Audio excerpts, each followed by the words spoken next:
Hey guys, welcome back to another video from the Football Herd. Hope you're doing wonderfully well.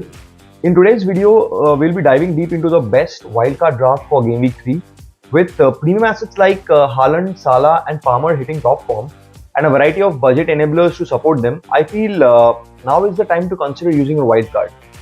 So we'll start by discussing the pros and cons of playing the wildcard at this stage, and then we'll move on to selecting the ultimate wildcard team. And I've also prepared some visualizations for each position to help you make more informed decisions. Now, I'd love to hear from you. So are you planning to use your wildcard this game week? Do drop your thoughts in the comments below, and if you do enjoy this content, don't forget to smash the like button. If you're new here, please consider subscribing. It's completely free and it will support the channel immensely. So without delaying any further, let's get started. So why wildcard now? So I'll begin with the pros. So the first point being, if you wildcard now, it makes the best players affordable and sets up the robust team structure, which will not be possible later due to the price rise, which we will discuss in the wildcard draft, right? The second point being, it will enable us to have a premium draft of someone like Haaland, Salah, and also someone like Palmer, Saka or Son, with cheap enablers whose price is also increasing, right?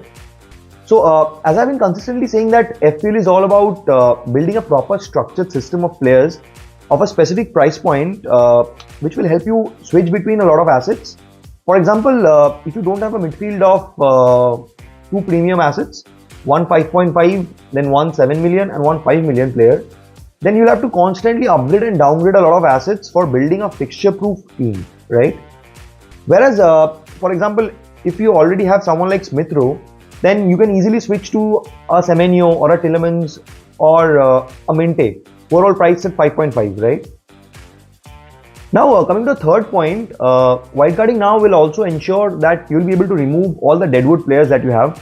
Like Barco is no longer there, then Kwanzaa is constantly falling in price, then Nkunku is having a howler, then Henderson is also a problem, and stuff like that, right?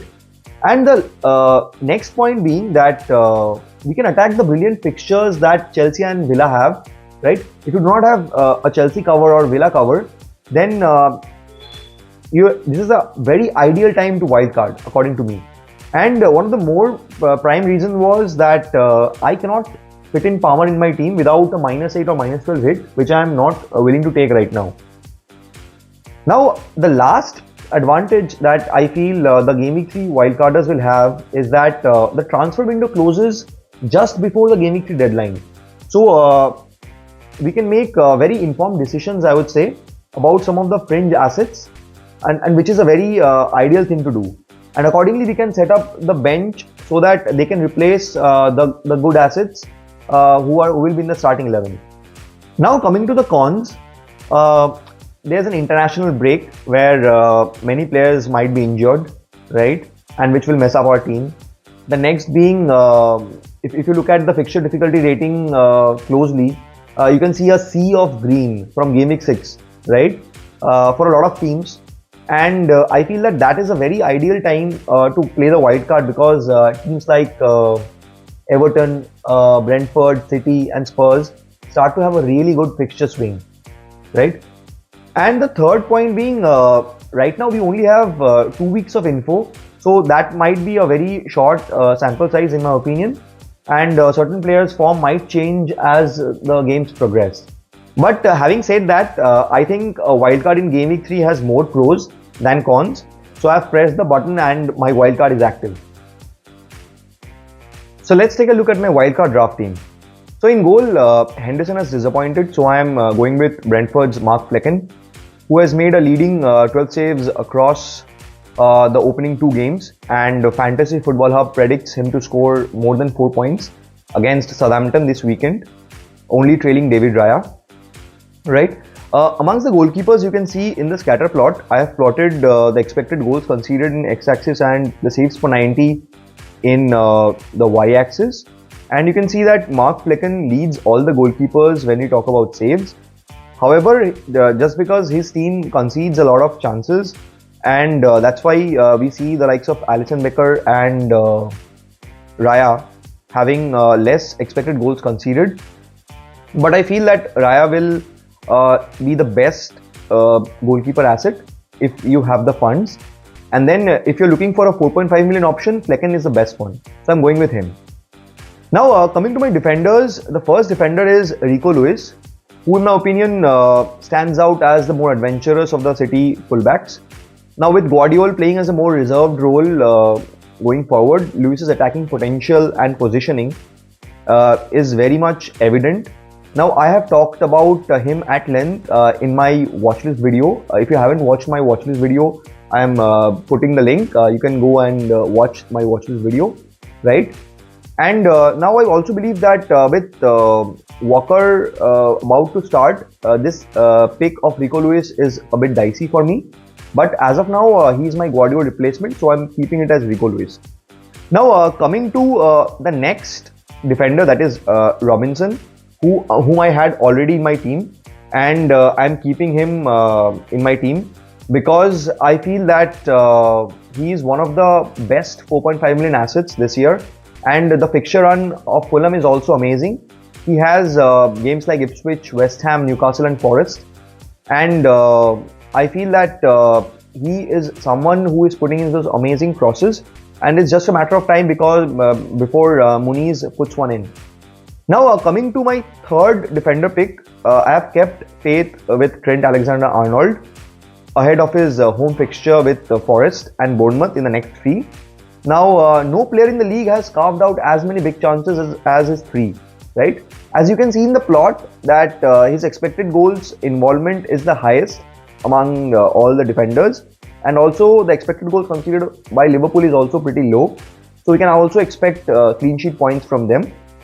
And we can see that in the upcoming 6 game weeks, only City and Arsenal are ahead of the clean sheet potential above Liverpool, in my opinion.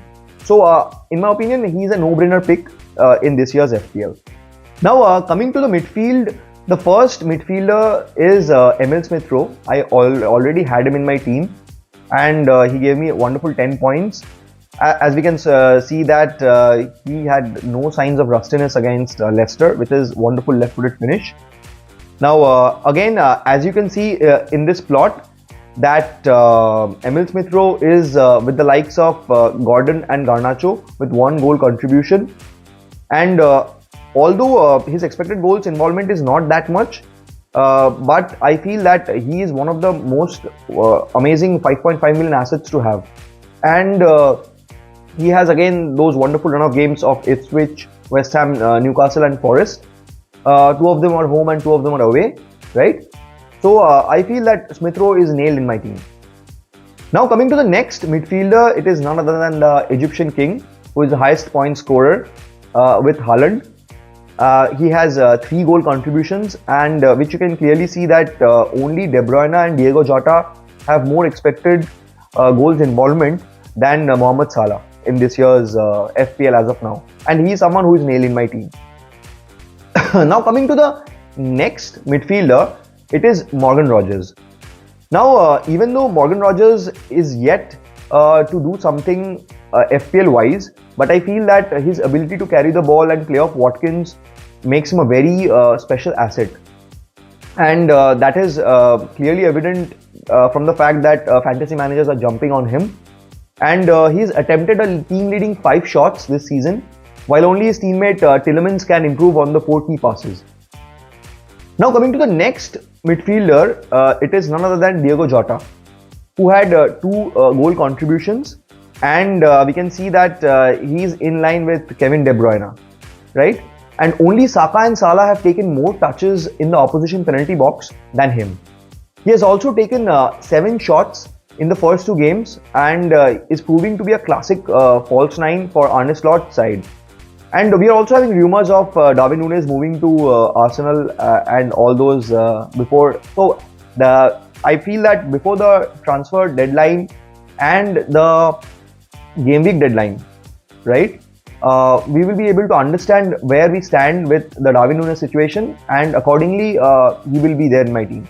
And if I feel that he is not nailed and he's someone that has a rotation risk, then I'll definitely opt for someone like Gordon or Eze in his place.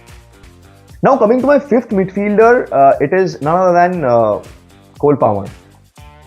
As you can see, he has overperformed his expected goals involvement among the top 20 owned midfielders in FPL, which you see currently plotted. And he's one of the main reasons why I'm playing the wildcard this early, right? We saw that he was very much fundamental and pivotal in the 6-2 thrashing of Wolves with 3 assists and 1 goal. And only Madueke attempted more shots than his 5 in the game of 2 midfielders, right? And also Fantasy Football Hub predicts that he is due to score 27 points over the next 4 game weeks. Only Haaland and Salah are predicted to score more than him. Now coming to the forward, I have a forward 2 of the first player being Wissa. Now Wissa is one of the best 6 million assets in my opinion, and he has had already 2 goal contributions in his name, and his XGI is already greater than 1, and which makes him the 4th highest scoring forward as of now. And you can clearly see in the plot also that he is at par with someone like Kai Havertz, who plays for Arsenal. And again, just like I was speaking about the transfer window deadline, now Ivan Toney is due to leave Brentford, right? And if Ivan Toney leaves Brentford, then Wissa will be nailed in my team. I have no doubt in his prowess. But if Ivan Toney stays, then probably I'll look at someone like Muniz before the game week 3 deadline. Now coming to the next pick, that is Erling Haaland, who has already had 4 goal contributions and has the highest XGI among forwards. Now the City talisman has looked immensely sharp in the front, and he has a fit De Bruyne behind him. So I feel that he has only amassed 24 points and given a lot of joy to the triple captainers in game week 2. Fair play to the managers who play the triple captain. And I feel that he is due more goals, and he's looking lethal and he's completely rested. So again, it's a no-brainer. Now coming to the bench, I have gone with João Pedro, Nedeljkovic and Johnson, and Valdimarsson as my goalkeeper. Now I have not picked up deadwood assets in my bench just because I feel that I'm playing the wildcard quite early, and just because I'm playing the wildcard quite early, I need a very rotational team, so that the likes of João Pedro will fit in amazingly well when I'll have to chip someone out like Rodgers or Wissa, or some of the assets like even Emil Smith-Rowe, right? And also Nedeljkovic and Johnson have amazing fixtures and they are nailed in their teams as of now. Johnson is nailed and Nedeljkovic is a bit dicey because they are also looking for another Matty Cash replacement. But that completes my wildcard draft. So that's it guys, that was all about the Game Week 3 wildcard draft. I hope you found these insights valuable and they help you make the best decisions for your team. If you have gained something from today's video, I'd really appreciate you to like this video and hit the subscribe button. If you have any questions or need any further advice, don't hesitate to drop a comment below. I'm here to help and will make sure to respond to your queries. Now thanks for watching and best luck for Game Week 3. I will catch you guys in the next one.